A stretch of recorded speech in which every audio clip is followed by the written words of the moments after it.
कंधे से कंधा मिलाकर आगे चले हैं, इस क्षेत्र को आगे ले जाने में जिन्होंने अपना भरपूर योगदान समय समय के ऊपर दिया है।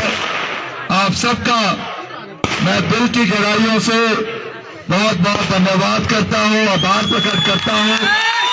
हमारे बीच हमारे लोकप्रिय विधायक और कांग्रेस पार्टी के प्रत्याशी श्री नंदलाल जी, हमारे ब्लॉक के अध्यक्ष सतीश वर्मा जी, श्रीमती चंद्रप्रभा नेगी जी जो हमारी जिला परिषद की चेयरपर्सन है शिमला जिला की, श्रीमती राजकांता जी, श्री हुकुम सिंह जी जो हमारे जिला परिषद के स्थानीय स्तर यहाँ के सदस्य हैं, श्री विवेक जी, दीपक शर्मा जी, श्री सुरेश कायत जी, दीपक सूद जी, त्रिलोक बलोनी जी, ये भी हमारे जिला परिषद के सदस्य हैं, विमला शर्मा जी, दर्शन दास ठाकुर जी, श्री मनमोहन नेगी जी, श्री भूपेश धीमान जी, साईराम श्याम जी, दीवान नेंदर जी, सारे जो हमारे यहाँ पे प्रधान उप प्रधान सभी पंचायत समिति के सदस्य और जो अभी हमारे बीच में हमारे परिवार में शामिल हुए हैं, श्री दीवान जी जो आम आदमी पार्टी को छोड़कर वापस अपने परिवार में यहाँ पर आए हैं, मैं इनका भी दिल की गहराइयों से बहुत बहुत धन्यवाद करता हूँ।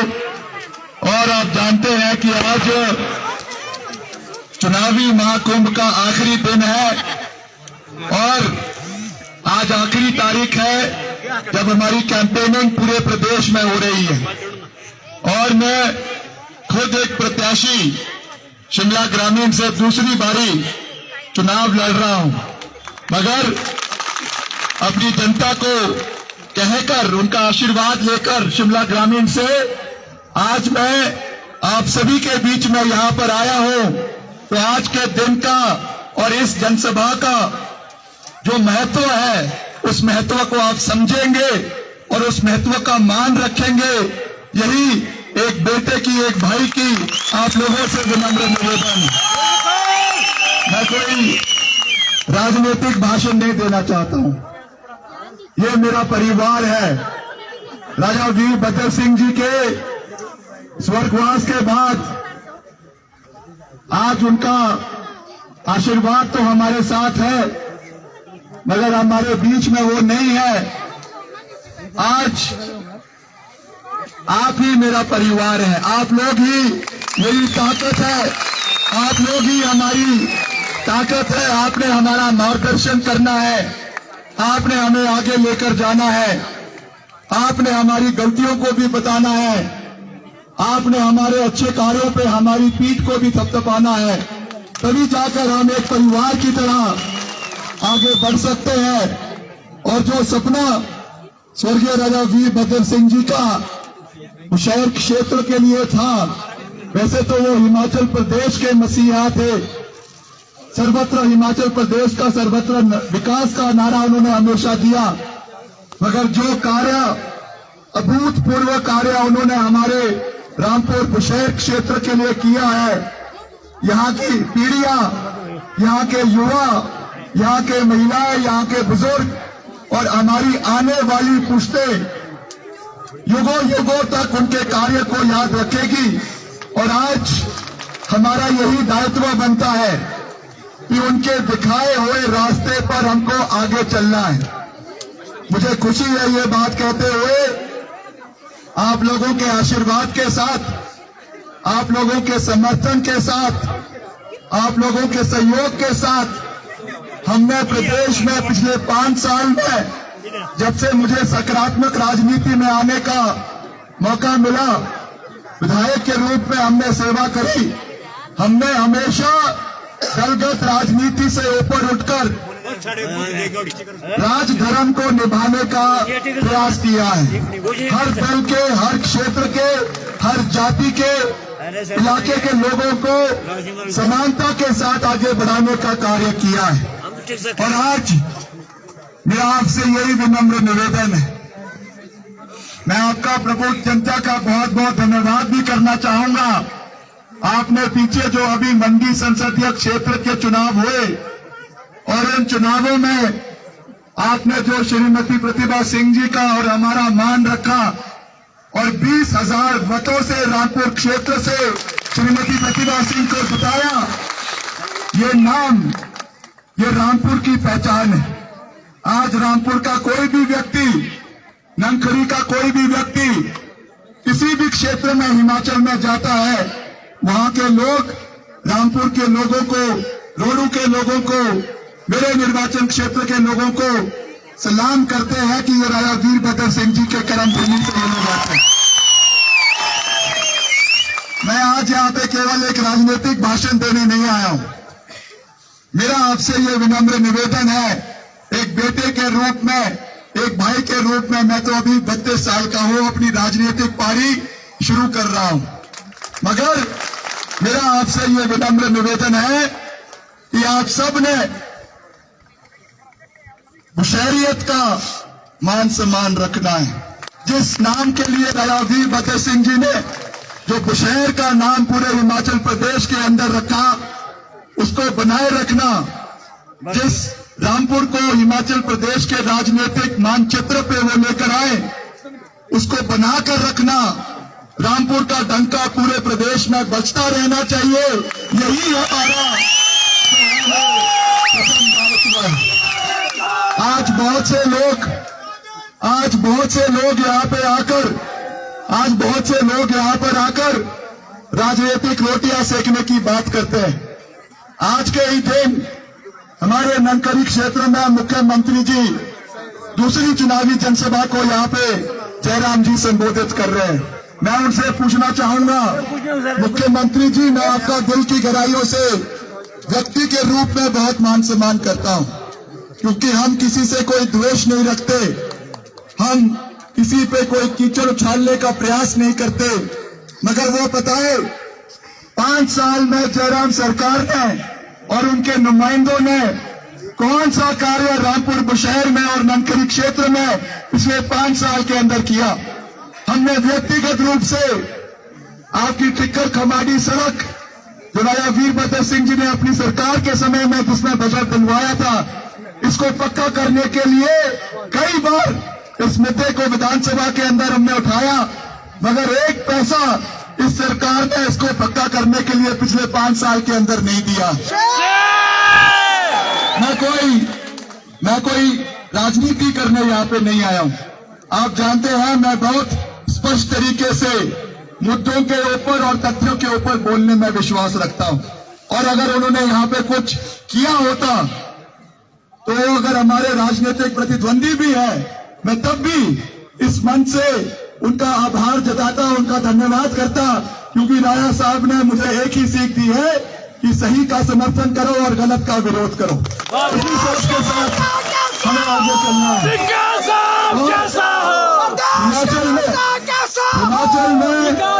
हिमाचल में आज कांग्रेस पार्टी की मजबूत सरकार बनने जा रही है। आज कुछ लोग हमारे क्षेत्र में आकर हमारे लोगों को बहकाने की कोशिश कर रहे हैं। मैं क्षेत्रवाद में विश्वास नहीं रखता हूं। हमारे लिए पूरा हिमाचल प्रदेश एक है, मगर जिस तरीके से ये कहा जा रहा है कि राजा वीरभद्र सिंह ने अपने मुख्यमंत्री काल में या केंद्रीय मंत्री रहते हुए रामपुर क्षेत्र का मैं कोई काम नहीं किया, मैं समझता हूं कि ये एक अच्छी बात नहीं है। उनको अपनी बात कहनी चाहिए कि ये हमारी सोच है, ये हमारा विजन है, इस पे हम कार्य करेंगे। मगर अगर वो सोचते हैं कि वो राजा वीरभद्र सिंह जी की हस्ती को ऐसे ही एक चुनावों में रामपुर से और ननखरी से मिटा देंगे, तो वो बहुत बड़ी गलतफहमी में है, बहुत बड़ी गलतफहमी में है। और इसका जवाब आने वाले समय में चुनावों में उनको मिल जाएगा। आज जिस तरीके से पैसे के बल पर, शराब के बल पर आपने देखा, पीछे जब मंडी संसदीय क्षेत्र के चुनाव चल रहे थे, मैं रात को 2 बजे जोगिंदर नगर से, मंडी से रात को रामपुर आ रहा था। हमें खबर मिली कि कुछ लोग जो है वो नोगली के इलाके में शराब बांट रहे हैं। मैं खुद गया वहां पे, और कोई होता और कोई होता तो मैं उनकी बात नहीं मानता। मैंने अपनी आंख से वो चीज देखी, अपनी आंख से रात को 2 बजे गाड़ी को पकड़ा और उसमें जो है ऊना नंबर 1 की पेटियां, संतरे की पेटियां जो है यहाँ के लोगों को सस्ती शराब यहाँ के लोगों को बांटने का काम कर रहे थे। ये रामपुर की जनता है, ये राजा वीरभद्र सिंह जी की जनता है। ये एक बोतल शराब के ऊपर या 1000 रुपए के नोट के ऊपर बिकने वाले नहीं। मेरा यही निवेदन है, मेरा यही निवेदन है कि आपने जो ये मैंने हरी टोपी पहनी है, इसका जो एहसास है, इसकी जो पहचान केवल देश में ही नहीं पूरे विश्व में राजा वीरभद्र सिंह जी ने बनाई है, इस मुशहरी टोपी का मान सम्मान हमको रखना है, इसका मान सम्मान हमको रखना है और हमारा अस्तित्व बना रहे। हमारा आने वाले समय में किस तरीके से हमने आगे अपने इलाके को लेकर जाना है। मैं केवल इतिहास के बारे में बात नहीं करना चाहता हूं, इतिहास हमारा स्वर्ण अक्षरों में राजा वीरभद्र सिंह जी ने लिख लिया है। मैं भविष्य के बारे में भी बात करना चाहता हूं। आज मैं यहाँ पर आकर आपको अपने परिवार के, हमारी महिलाओं को, हमारे युवाओं को मैं ये बात कहना चाहता हूं कि हम आज 21वीं सदी में रह रहे हैं। राजा वीरभद्र सिंह जी ने यहाँ पे कोई कमी विकास की नहीं छोड़ी। आने वाले समय में हमारी सबसे बड़ी चिंता, मेरी व्यक्तिगत रूप से, क्योंकि मैं 32 साल की उम्र में, 28 साल की उम्र में मुझे विधायक बनने का मौका मिला, मेरा ये दायित्व बनता है कि हम प्राथमिकता पे प्रदेश के युवाओं की आवाज को उठाएं। 5 साल हम विपक्ष में थे, मगर तब भी हमने अपने युवाओं की आवाज को, हमारे हम उम्र भाई बहनों की आवाज को हमने विधानसभा के अंदर उठाया है। और आज भी हमारे जितने हम उम्र हमारे भाई और बहनें यहाँ पर है, मैं उनको ये विश्वास दिलाना चाहता हूँ कि विक्रमादित्य सिंह सारे युवाओं के साथ चट्टान की तरह आप लोगों के साथ खड़ा है और क्षेत्र में, प्रदेश के साथ साथ इस क्षेत्र में आने वाले समय में नए रोजगार के साधन पैदा करना हमारा सबसे बड़ा लक्ष्य है। मैंने पिछले कुछ दिन पहले जब हमने रामपुर का दौरा किया, वहां पर भी नंदलाल जी के साथ हमने ये निवेदन किया था कि हमारा एक लक्ष्य है जो हमने अपने निर्वाचन क्षेत्र में शिमला ग्रामीण में भी रखा है और वही यहाँ पर लागू होता है। नंदलाल जी और हम मिलकर आने वाले समय में, ये मेरा वादा है कि रामपुर शहर के अंदर 5000 नई नौकरियां आने वाले समय में युवाओं के लिए पैदा करेंगे, चाहे वो आपके सरकारी क्षेत्र में है, चाहे वो प्राइवेट सेक्टर में।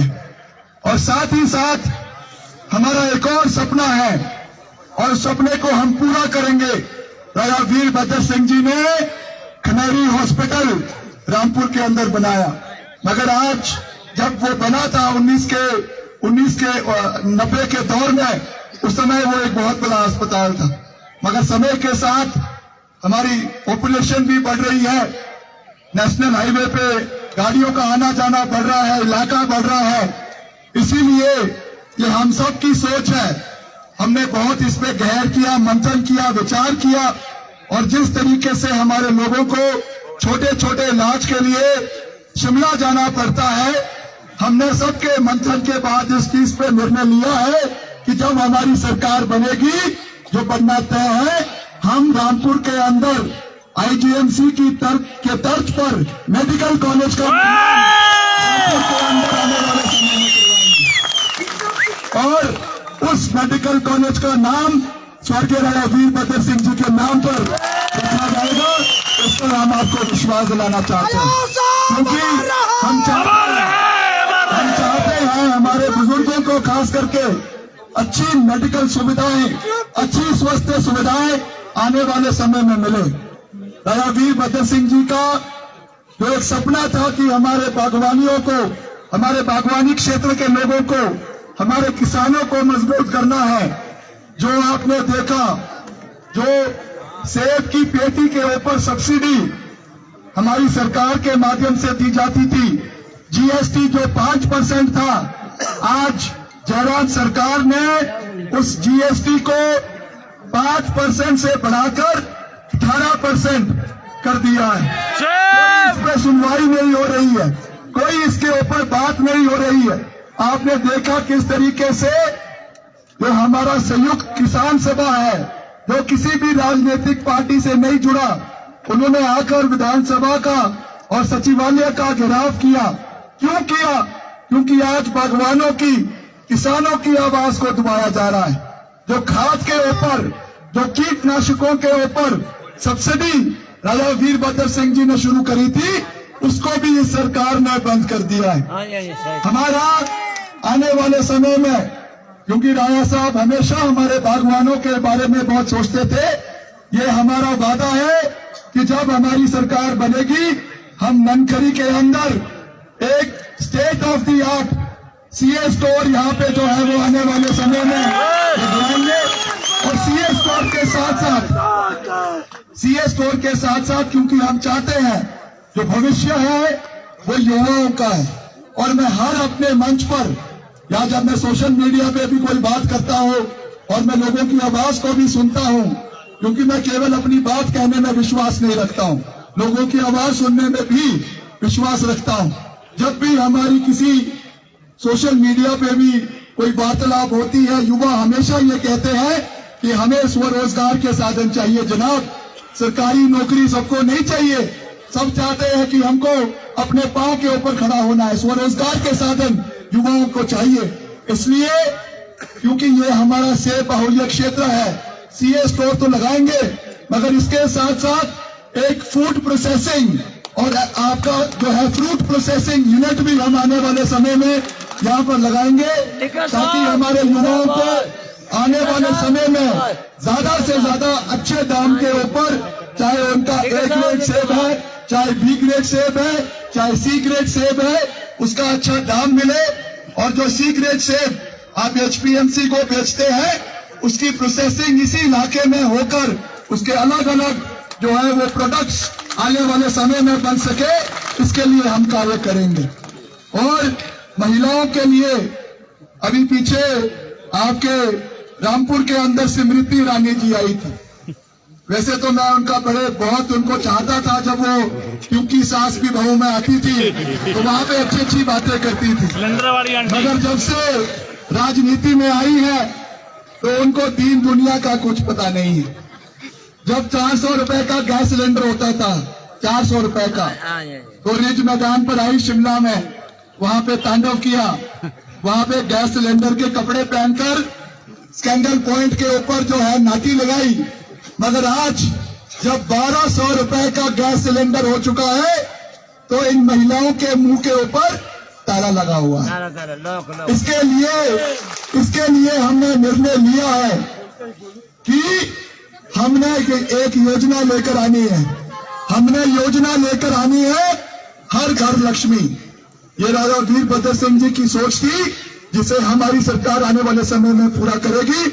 जिस दिन हमारी सरकार बनेगी, हर महिला, हिमाचल प्रदेश की हर महिला को 1500 रुपए की पेंशन कांग्रेस पार्टी की सरकार लगवाएगी, ताकि जो महंगाई की मार आज देश के अंदर, प्रदेश के अंदर है, उसका एक छोटा सा योगदान हम उसको कम करने के लिए सरकार की ओर से दे सके। और अगर सबसे ज्यादा गला अगर किसी का इस सरकार ने घोटा, मुख्यमंत्री जी आज यहीं पर ही है इसी इलाके में, मैं उनको भी ये बात विधानसभा के अंदर कहता हूं कि अगर आपको सरकार चलानी सीखनी थी मुख्यमंत्री जी, तो राजा वीरभद्र सिंह जी से सीखनी चाहिए। आपको सरकार चलानी नहीं आई, 5 साल पूरे हो गए, 5 साल में तो कोई भी सरकार चलाना सीख लेता है।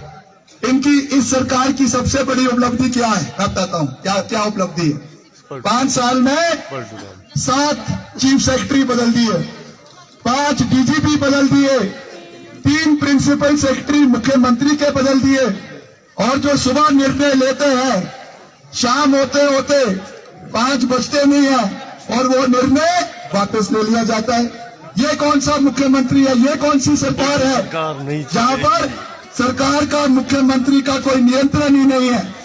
मैंने उनको कितनी बारी कहा कि कि जयराम जी हम आपका बहुत मान सम्मान करते हैं, मगर सरकार चलानी आपकी बस की बात नहीं है। आप जयराम जी एक काम करो, कुर्सी छोड़ो, तो अब वो सपना पूरा होने वाला है। वैसे भी 5 साल मुख्यमंत्री जी अपने फटफटिया हेलीकॉप्टर से नीचे नहीं उतरे, 5 साल हेलीकॉप्टर में घूमते रहे। इसीलिए आज हिमाचल प्रदेश की सड़कों के ये हाल है। नमखरी आए, अगर नमखरी कभी बाई रोड आए होते शिमला से नारकंडा होकर, तो उनको पता चलता कि हमारी सड़कों के क्या हाल है। अगर जब उनको 5 साल हेलीकॉप्टर से नीचे उतरने का समय नहीं मिला, तो उनको कैसे पता चलेगा कि हमारे बागवानों का, हमारे किसानों का, हमारे युवा साथियों का क्या हाल इस इलाके के अंदर है। तो मेरा आपसे यही विनम्र निवेदन है कि कर्मचारियों का जिस तरीके से सरकार ने गला घोटा है, हमने ये निर्णय लिया है कि जिस दिन कांग्रेस पार्टी की सरकार बनेगी, पहली कैबिनेट मीटिंग में पहला निर्णय जो मुख्यमंत्री जी के टेबल के ऊपर आएगा, कैबिनेट की मीटिंग के टेबल के ऊपर आएगा, वो ओल्ड पेंशन स्कीम की बहाली हिमाचल प्रदेश के अंदर करवाई जाएगी। इसका हम आपको पूरा विश्वास दिलाना चाहते हैं। और इसके साथ साथ मैं आपको यह भी विश्वास दिलाना चाहता हूं, और विश्वास ही नहीं पूरा यकीन दिलाना चाहता हूं कि आने वाले समय में इस क्षेत्र को आगे ले जाने के लिए जिस तरीके से राजा वीरभद्र सिंह जी ने अपना पूरा जीवन यहाँ के लोगों को आगे ले जाने के लिए किया है, उसी तरीके से आप लोगों के आशीर्वाद के साथ, आप लोगों के समर्थन के साथ, आप लोगों के सहयोग के साथ हम आगे बढ़ेंगे। इन चुनावों में हमारे उम्मीदवार आदरणीय नंदलाल जी, ये कोई नया चेहरा नहीं है, बहुत पुराने चेहरे हैं, जाने हैं, पहचाने हैं, और एक शरीफ व्यक्ति है, कुछ और ईमानदार व्यक्ति है। कुछ लोग कहते हैं कि ये धारते नहीं, मगर मैं आपको बता देना चाहता हूं कि ये आईटीबीपी से एसपी रिटायर हुए। जिस दिन दहाड़ेंगे उस दिन बाकी लोगों को जो है जगह नहीं मिलेगी।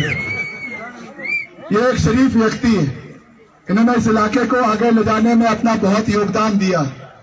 और कुछ लोग कहते हैं कि इन्होंने विपक्ष में रहते हुए कार्य नहीं किया। मैंने इनसे वार्तालाप किया, और जो हमारे रिकॉर्ड है वो सारे के सारे रिकॉर्ड निकाले, क्योंकि गलत भ्रांतियां फैलाई जाती है। आज मैं इस देव समाज के प्रांगण में खड़ा हूं, और आप जानते हैं मैं जो कहता हूं वो हमेशा सत्य कहता हूं। मुझे खुशी है ये बात कहते हुए कि विपक्ष में रहते हुए भी पिछले 5 साल में और इनके कार्यकाल में विधायक में रहते हुए जितना हमने इनका रिकॉर्ड सारा जो उन्होंने कार्य किए हैं, उसको देखते हुए करीबन 140 करोड़ रुपए के कार्य माननीय नंदलाल जी ने रामपुर विधानसभा क्षेत्र के अंदर करवाए। और आने वाले समय में भी मां बीमा काली के आशीर्वाद के साथ, आप लोगों के सहयोग के साथ ये यहाँ से जीतेंगे ही नहीं, और केवल एक विधायक के रूप में नहीं, मगर आने वाले समय में प्रदेश सरकार में एक मंत्री के रूप में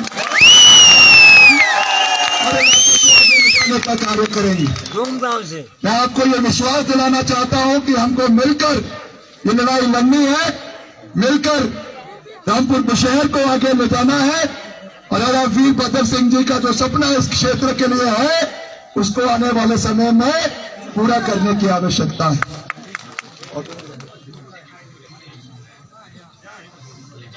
और आपका जो यहाँ का सबसे प्रमुख मुद्दा है, जो सबसे प्रमुख डिमांड है, मैं पीछे भी जब यहाँ पे मेले में आया था उस दिन भी मैंने ये बात करी थी, और आज भी आपको ये विश्वास दे रहा हूं, आपको अगली बार हमें कहने की आवश्यकता नहीं पड़ेगी। जिस दिन 8 दिसंबर को कांग्रेस पार्टी की सरकार बनेगी, पहला जो आपका रामपुर का सब डिविजनल ऑफिस है, आपका जो पीडब्ल्यूडी का सब डिविजन है, उसके माध्यम से जो पहला टेंडर इलाके का लगाया जाएगा, ये मेरा वादा है, वो टिक्कर खमाडी सड़क का लगवाया जाएगा। मैं आपको पूरा विश्वास दिलाता हूँ, इसको हम पूरा करेंगे। इसके लिए बजट का प्रावधान पूरा करवाया जाएगा और उसको आने वाले समय में इमीडिएटली पूरा करवाया जाएगा। इसका मैं आपको पूरा विश्वास दिलाना चाहता हूँ। तो मैं ज्यादा कुछ ना कहते हुए मेरा आपसे यही विनम्र निवेदन है कि जैसा मैंने कहा कि अगले 2 दिन हम सब के लिए अग्नि परीक्षा वाले हैं। बहुत से लोग आएंगे, भ्रांतियां फैलाने की कोशिश करी जाएगी, शराब बांटेंगे, पैसा बांटेंगे, मगर हमको ये देखना है कि वो पैसा और शराब आ कहां से रही है, आ कहां से रही है। वो उसी एलपीजी के सिलेंडर के दाम से, वो उसी पेट्रोल और डीजल के दाम से, वो उसी आपका जो 250-300 रुपए का सरसों का तेल है, उसको महंगा करके वो पैसा अगले जेब से लिया जाता है और पिछली जेब से लिया जाता है और अगले जेब से आपको वापस पकड़ाने का प्रयास किया जाता है। इस चीज से हमको बचने की आवश्यकता है। तो ज्यादा कुछ ना कहते हुए मैं एक बार आपको फिर से अंत में यही याद दिलाता हूं कि हम आपके साथ हैं, कल भी आपके साथ थे, आज भी आपके साथ है और अगले कल भी कदम कदम पर आपके साथ चलेंगे। आपके सुख दुख में हम आपके साथ खड़े हैं और हमारे सुख दुख में आप हमारे साथ खड़े हैं, इसका मुझे पूरा यकीन है, क्योंकि अपने तो अपने ही होते हैं। आप सबका एक बार फिर से दिल की गहराइयों से बहुत बहुत धन्यवाद करता हूं। एक नारा मैं दूंगा, आप सब ने दोनों हाथ खड़ा करके समर्थन करना है। भारत माता की